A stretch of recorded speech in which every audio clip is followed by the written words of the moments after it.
selamat pagi.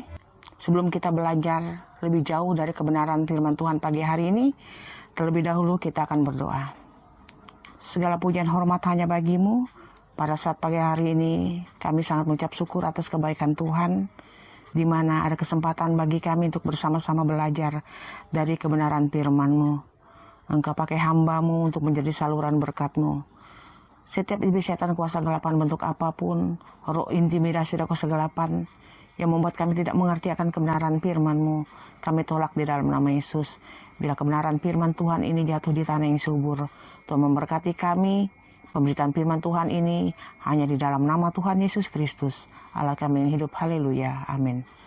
Salam, puji Tuhan. Hari ini kita memperingati hari turunnya Roh Kudus, atau lebih dikenal dengan hari Pentakosta. Sebelum kita lebih lanjut belajar dari kebenaran firman Tuhan ini, terlebih dahulu kita akan belajar siapa itu Roh Kudus. Roh Kudus adalah penolong yang dijanjikan Yesus bagi orang percaya. Roh Kudus adalah pribadi Tuhan Yesus dalam konsep Tritunggal. Roh Kudus adalah suatu pribadi nyata yang datang untuk tinggal dalam pengikut Kristus yang sejati. Roh Kudus adalah pribadi. Dia punya perasaan, dia bisa berduka. Yang kedua, apa pekerjaan Roh Kudus dalam kehidupan orang percaya? Yang pertama, pekerjaan Roh Kudus adalah mengisapkan dunia akan dosa. 1 Tesalonika 1 ayat 9, 1 Yohanes 4 ayat 4b, Yohanes 3 ayat 3, 5-6, Yohanes 16 ayat 8. Yang kedua, pekerjaan Roh Kudus yang kedua adalah memimpin pada kebenaran, mengisi hati orang percaya dengan kebenaran firman Tuhan. Yohanes 14 ayat 26, Yohanes 16 ayat 13, Yohanes 14 ayat 16-17. Yang ketiga, pekerjaan Roh Kudus, yaitu memimpin kepada hidup dalam ketaatan dan kekudusan. 1 Petrus 1 ayat 2, Ibrani 12 ayat 5, Kisah Rasul 16 ayat 4-12. Yang keempat, pekerjaan Roh Kudus adalah menuntun yang terhilang untuk kembali ke jalan yang benar. Kejadian 3 ayat 9, Yesaya 1 ayat 19-20, Lukas 15 ayat 11-24, Roma 1 ayat 24. Yang terakhir, apa pekerjaan Roh Kudus? Yaitu pengajar segala sesuatu. 1 Korintus 2 ayat 9-14, Yohanes 14 ayat 26, Yohanes 16 ayat 13. 1 Yohanes 2 ayat 26. Saya akan bacakan kebenaran firman Tuhan ini dalam bahasa sehari-hari. Tetapi mengenai kalian sendiri, Kristus telah mencurahkan rohnya padamu. Dan selama rohnya ada padamu, tidak perlu ada orang lain mengajar kalian tentang segala sesuatu. Dan apa yang diajarkannya itu benar, bukan dusta. Sebab itu hendaklah kalian taat kepada apa yang diajarkan oleh roh itu. Dan hendaklah kalian tetap bersatu dengan Kristus. Yang selanjutnya, yang ketiga, sejak kapan Roh Kudus ada dalam hidup orang percaya? Kisah Rasul 8 ayat 14-17 dan Kisah Rasul 19 ayat 1-6a. Paulus bertanya kepada orang yang berada di Efesus. Di sana ia berjumpa dengan beberapa orang yang sudah percaya kepada Yesus. Sudahkah saudara menerima Roh Allah ketika kalian percaya kepada Yesus? Mereka menjawab, belum, malah kami tidak pernah mendengar bahwa ada Roh Allah. Kalau begitu, dengan baptisan apa kalian dibaptis? Tanya Paulus. Dengan baptisan Yohanes, jawab mereka. Lalu Paulus berkata, Yohanes membaptis orang untuk menyatakan bahwa orang-orang itu sudah bertobat dari dosa-dosa mereka. Tetapi sementara itu juga, Yohanes memberitahukan kepada orang-orang Israel bahwa mereka harus percaya kepada orang yang akan datang kemudian daripadanya, yaitu Yesus. Ketika mereka mendengar itu, mereka dibaptis atas nama Tuhan Yesus, dan pada waktu Paulus meletakkan tangannya ke atas mereka, Roh Allah menguasai mereka. Kisah Rasul 8 ayat 14-17. Rasul-rasul di Yerusalem mendengar bahwa orang-orang Samaria sudah menerima perkataan Allah. Oleh sebab itu, mereka mengutus Petrus dan Yohanes ke sana. Ketika Petrus dan Yohanes tiba, mereka berdoa untuk orang-orang Samaria itu supaya mereka mendapat Roh Allah. Sebab Roh Allah belum datang menguasai seorang pun dari mereka. Mereka baru dibaptis atas nama Tuhan Yesus saja. Lalu Petrus dan Yohanes meletakkan tangan mereka ke atas orang-orang Samaria itu, maka mereka menerima Roh Allah. Jadi berdasarkan kedua ayat-ayat tersebut, yaitu Kisah Rasul 19 ayat 1-3 sampai 6a, dan Kisah Rasul 8 ayat 14 sampai 17. Sejak kapan Roh Kudus ada dalam hidup orang percaya? Yaitu sejak orang itu menerima Tuhan Yesus sebagai Tuhan dan Juru Selamatnya secara pribadi. Ya, dibaptis. Oke, lanjut. Pagi ini kita akan belajar dari satu tema kebenaran firman Tuhan, yaitu dipimpin Roh Kudus dalam kehidupan bergereja. Dipimpin Roh Kudus dalam kehidupan bergereja. Dasar kebenaran firman Tuhan pagi ini terdapat dalam Galatia 5 ayat 16 sampai 26. Dan saya akan bacakan Alkitab kita dalam firman Tuhan ini dalam bahasa sehari-hari. Keinginan roh Allah dan keinginan manusia. Maksud saya begini, biarlah roh Allah membimbing kalian dan janganlah hidup menurut keinginan tabiat manusia. Sebab keinginan manusia bertentangan dengan keinginan roh Allah dan keinginan roh Allah bertentangan dengan keinginan manusia. Kedua-duanya saling berlawanan sehingga kalian tidak dapat melakukan apa yang kalian inginkan. Tetapi kalau roh Allah memimpin kalian, maka kalian tidak dikuasai oleh hukum agama. Keinginan daging manusia nyata dalam perbuatan-perbuatan yang cabul, kotor, dan tidak patut, dalam penyembahan berhala dan ilmu guna-guna, dalam bermusuh-musuhan, berkelahi, cemburu, lekas marah, dan mementingkan diri sendiri, perpecahan dan berpihak-pihak, serta iri hati, bermabuk-mabukan, berpesta-pesta, dan lain sebagainya.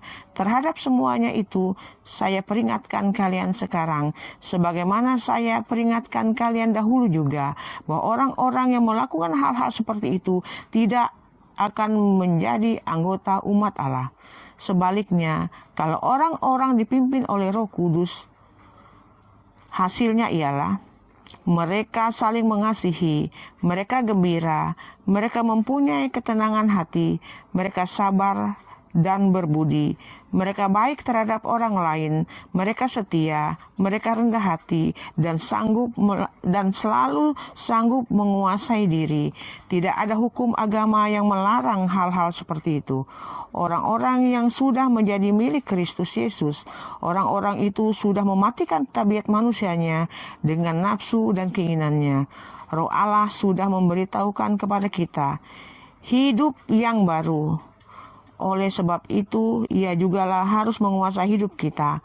Kita tidak boleh menjadi sombong dan saling menyakiti hati, serta iri hati satu sama lainnya. Puji Tuhan.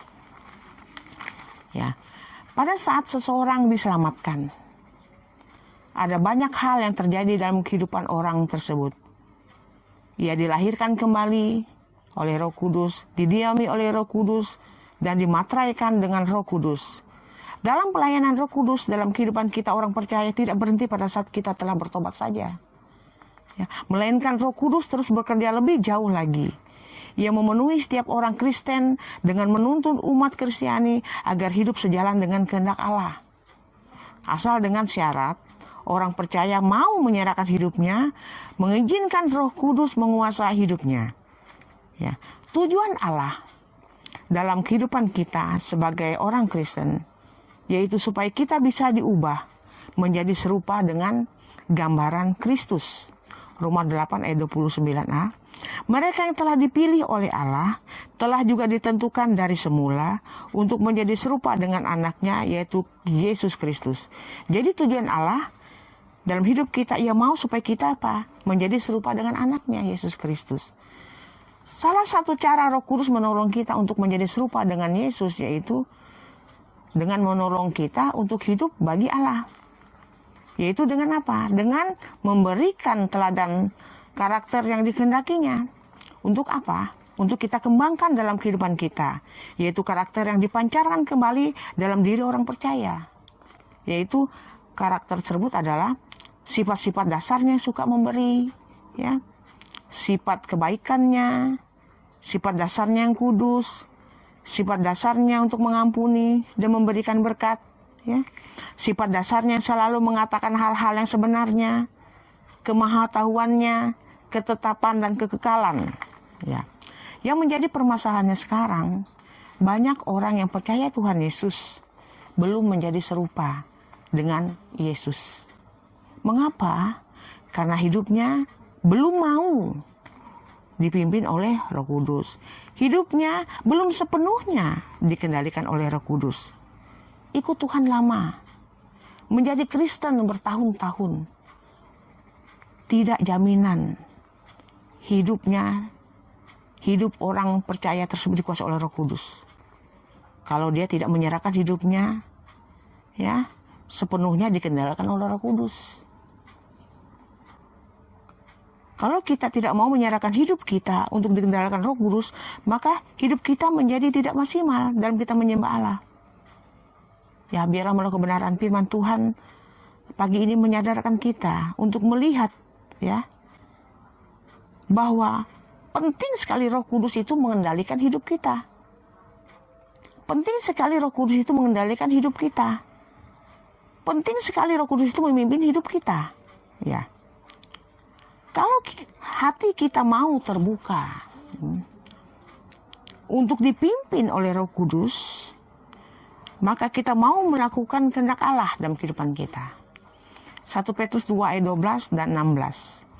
Kelakuanmu di antara orang-orang yang tidak mengenal Tuhan haruslah sangat baik, sehingga apabila mereka memfitnah kalian sebagai orang jahat, mereka toh harus mengakui perbuatanmu yang baik, sehingga mereka akan memuji Allah pada hari kedatangannya. Hendaklah kalian hidup sebagai orang merdeka, tetapi janganlah memakai kemerdekaanmu itu untuk menutupi kejahatan, melainkan hiduplah sebagai hamba Allah. Melakukan kehendak Allah adalah ciri orang yang dipimpin oleh Roh Kudus. Apa kehendak Allah yang Allah ingin kita lakukan dalam kehidupan kita? Yang pertama adalah mematikan keinginan daging. Galatia 5 ayat 19-21. Apa itu keinginan daging? Perbuatan-perbuatan yang cabul, kotor, tidak patut, penyembahan berhala, ilmu guna-guna, bermusuh-musuhan, berkelahi, cemburu, lekas marah, mementingkan diri sendiri, perpecahan dan berpihak-pihak, iri hati, mabuk, pesta pora dan lain sebagainya. Ya, itu adalah keinginan daging dalam diri kita. Ya. Yang kedua, apa kehendak Allah yang ingin kita lakukan? Yang pertama tadi mematikan keinginan daging. Yang kedua adalah mematikan keinginan-keinginan duniawi. Kolose 3 ayat 5-6. Matikanlah keinginan-keinginan dunia yang mendorong dirimu seperti percabulan, kenajisan, atau hal-hal yang tidak senonoh, hawa nafsu, keinginan yang jahat atau nafsu jahat, keserakaan, serupa dengan penyembahan berhala. Semua hal itu membangkitkan murka Allah dalam kehidupan kita orang percaya. Ya, aduh, luar biasa, mengerikan sekali. Ya, kita pasti mampu mematikan kedagingan kita. Kita pasti mampu mematikan keinginan duniawi kita dengan pertolongan pada Roh Kudus. Ya, bagaimana cara mematikan keinginan daging dan keinginan duniawi dalam hidup kita? Ya, yaitu dengan cara jangan memberi makan pada roh-roh jahat itu. Ya, keinginan-keinginan itu roh, ya, roh jahat. Caranya kita mematikan itu, kita jangan beri makan roh-roh jahat itu. Caranya yaitu dengan cara tidak menuruti kemauan roh-roh jahat itu, tidak mengikuti kemauan roh-roh jahat itu.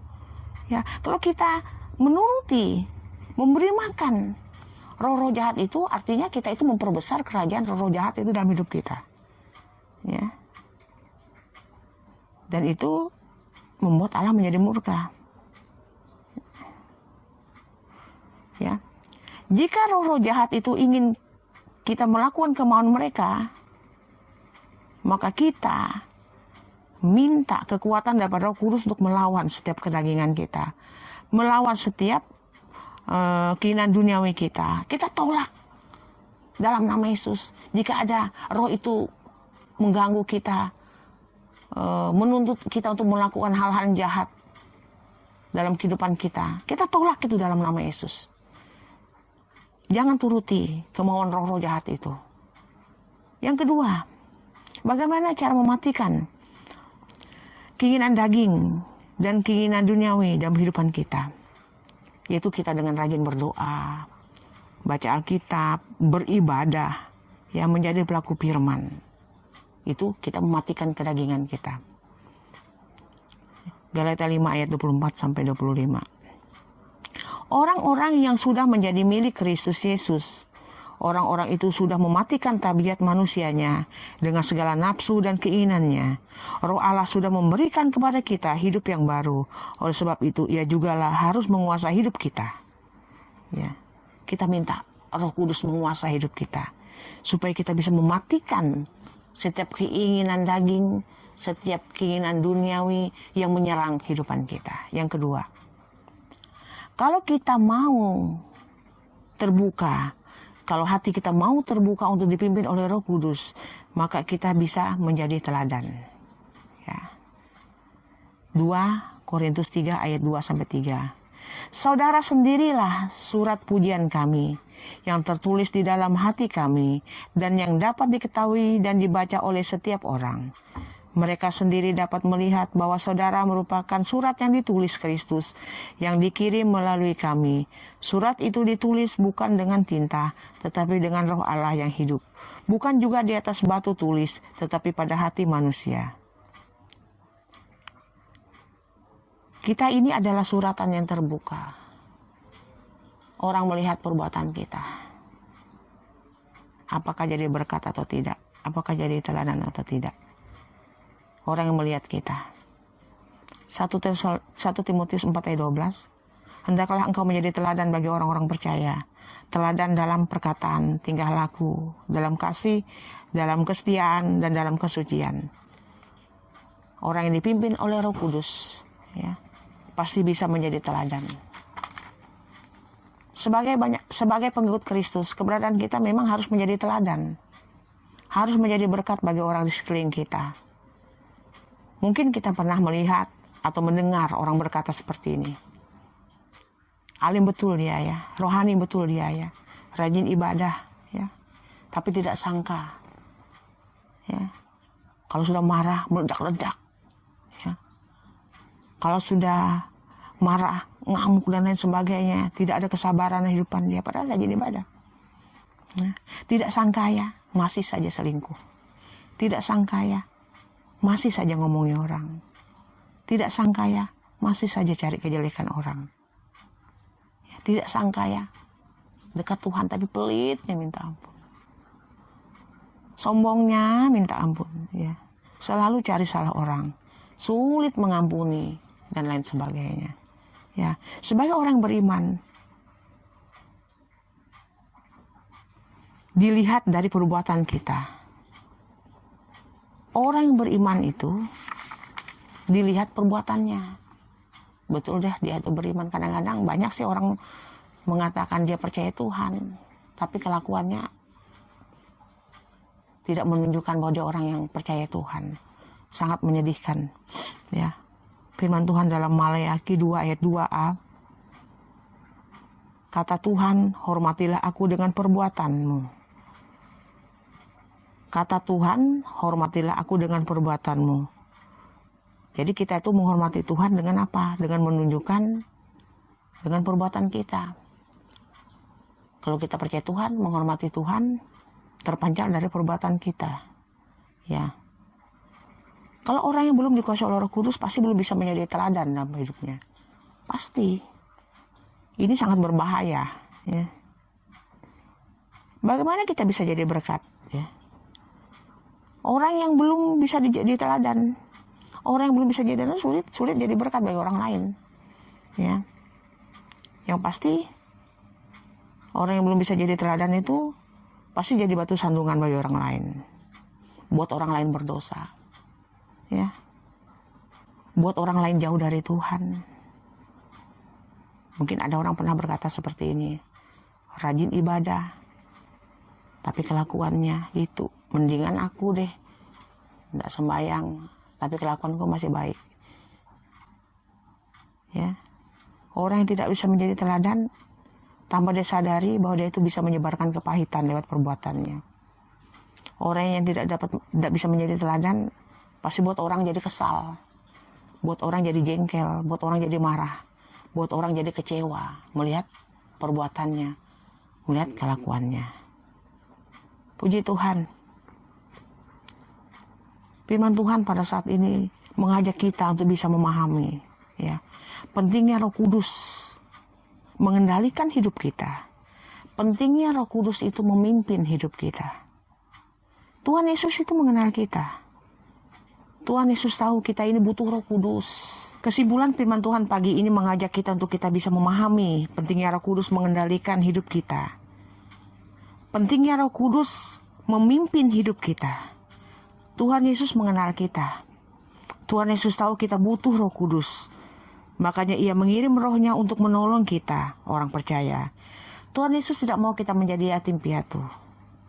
Melalui kebenaran firman Tuhan pagi ini, mari sebagai orang percaya kita libatkan Roh Kudus untuk memimpin hidup kita, supaya kita dapat melakukan kehendak Allah dengan mematikan keinginan daging kita dan mematikan keinginan duniawi kita, dan menjadi teladan bagi orang di sekitar kita. Biarlah melalui kebenaran firman Tuhan ini menguatkan kita dalam kita menjalani kehidupan kita. Matius 5 ayat 16 saya akan bacakan sebagai akhir dari firman Tuhan kita pada saat pagi hari ini.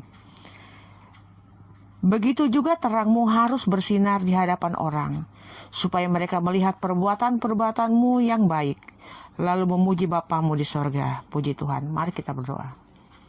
Segala pujian hormat hanya bagimu. Kami bersyukur lewat kebenaran firman-Mu. Mampukan kami Roh Kudus untuk bisa menyenangkan hati-Mu dalam kami menjalani kehidupan kami, dengan mematikan keinginan daging dan keinginan duniawi dalam hidup kami, dan menjadi teladan di tengah-tengah hidup kami.